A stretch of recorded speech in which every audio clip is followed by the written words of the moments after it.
Beralih ke informasi lain, Saudara, KPK menetapkan Gatut Sunu Wibowo, Bupati Tulung Agung sebagai tersangka kasus dugaan korupsi dengan modus memeras organisasi perangkat desa atau OPD dan pejabat di daerah menggunakan surat pernyataan mundur ASN. Ada permintaan maaf.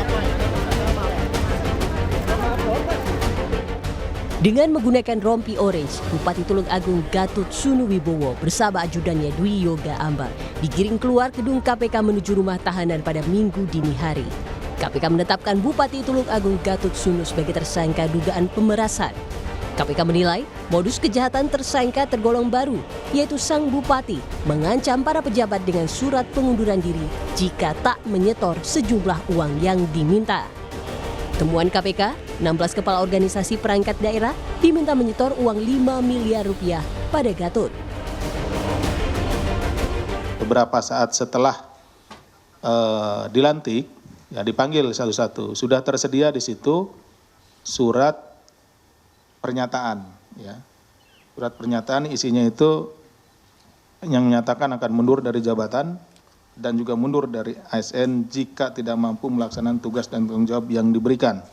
Suruh tanda tangan langsung di situ gitu ya. Udah ada materainya seperti itu. Total permintaan GWS kepada para OPD yang sekurang-kurangnya sebesar 5 miliar. Realisasi uang yang telah diterima oleh GWS kurang lebih 2,7 miliar. Dari pemeriksaan KPK, uang hasil pemerasan diduga digunakan untuk kepentingan pribadi, seperti membeli sepatu bermerek, jamuan makan, dan pembagian THR kepada sejumlah pihak di lingkungan pemerintah daerah. Total jatah yang diminta tersangka mencapai 5 miliar rupiah dengan besaran bervariasi, antara 15 juta hingga 2,8 miliar rupiah per instansi, dengan total yang telah terrealisasi sebesar 2,7 miliar rupiah. Tim Liputan, Kompas TV.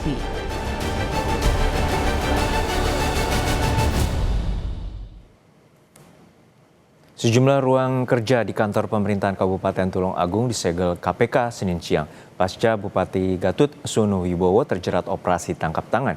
Meski demikian, aktivitas ASN dan pelayanan tetap berjalan seperti biasa.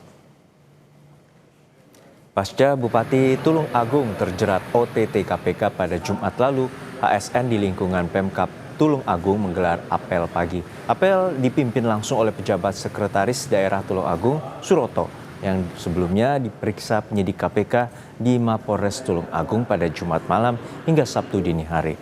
Sejumlah ruang kerja kantor Pemkab Tulung Agung disegel KPK, termasuk ruang kepala dinas PUPR.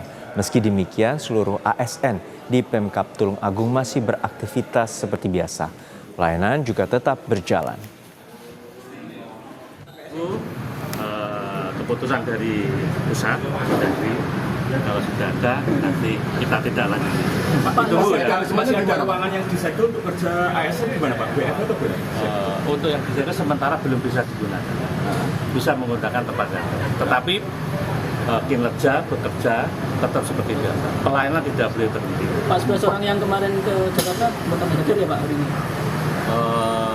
Mungkin mereka masih dalam perjalanan.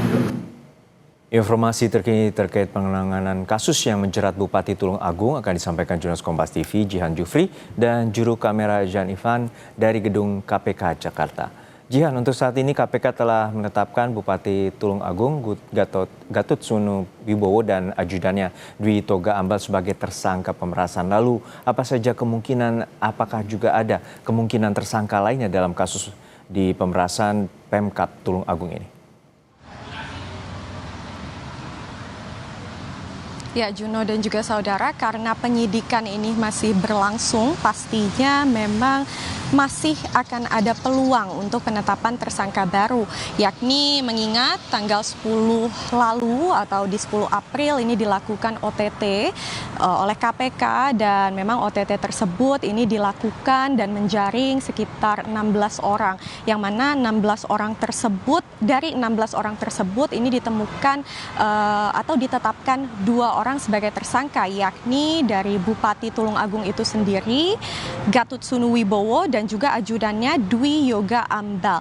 Nah, memang masih ada belasan orang lainnya yang belum ditetapkan statusnya dan memang masih menunggu karena pemeriksaan saksi dan pemeriksaan terhadap belasan orang lainnya ini pastinya sudah dirancang oleh pihak KPK untuk dilaksanakan, begitu ya. Dan dari belasan orang tersebut ini masih ada satu orang yang merupakan kerabat ataupun adik dari Bupati, yakni Jatmiko Saputro yang merupakan anggota DPRD. Kasusnya memang masih sama terkait pemerasan yang dilakukan oleh Bupati di wilayah Pemkab Tulung Agung. Dan dalam konferensi pers beberapa waktu lalu ini sudah ditunjukkan begitu ya kepada awak media barang bukti yang memang berhasil disita oleh pihak KPK, yakni ada uang sejumlah 335 juta dan juga ada sejumlah barang mewah yang mana ini informasinya adalah berupa beberapa pasang sepatu yang nilainya ini ditaksir mencapai ratusan juta rupiah. Nah, kemudian ini sudah dikonfirmasi langsung oleh PLT Deputi Penindakan KPK Asep Guntur Rahayu melalui konferensi pers tersebut begitu ya. Dan kemudian kalau kita berbicara terkait detail kasusnya ataupun modus yang dilakukan, ini dari Bupati ini menyuruh ajudannya untuk menjadi pintu masuk, atau ajudan tersebut ini berperan untuk menagih kepada OPD ataupun organisasi perangkat daerah sejumlah uang untuk dilakukan store rutin. Dan storannya ini tarifnya rentangnya ini mulai dari ratusan juta hingga miliaran rupiah tergantung dari proyek yang sedang dilakukan. Dan informasinya ada juga dugaan ancaman begitu ya kepada OPD-OPD tersebut apabila tidak melakukan storan. Ini diminta untuk menandatangani surat, lalu juga dipaksa untuk menandatangani apabila tidak ini akan dilakukan mutasi jabatan. Dan total dana yang terkumpul ini informasinya capaiannya mencapai 2,7 miliar rupiah, dan saat ini memang dari KPK masih melakukan pendalaman terhadap belasan orang yang terjaring lainnya. Dan yang sedang diusut salah satunya adalah apakah uang tersebut digunakan untuk biaya utang pilkada lalu atau tidak. Ini memang masih didalami oleh KPK dan memang masih kami tanyakan ke pihak yang bersangkutan atau dalam hal ini adalah juru bicara KPK. Sorotan karena menjadi dugaan modus baru dalam pemerasan terhadap 16 pejabat daerah terutama di Pemkab Tulung Agung. Kita nantikan bagaimana pengusutan tuntas oleh pihak KPK terkait dengan korupsi di Pemkab Tulung Agung. Terima kasih Jihan Jufri dan juga juru kamera Janifan dari Gedung KPK Jakarta.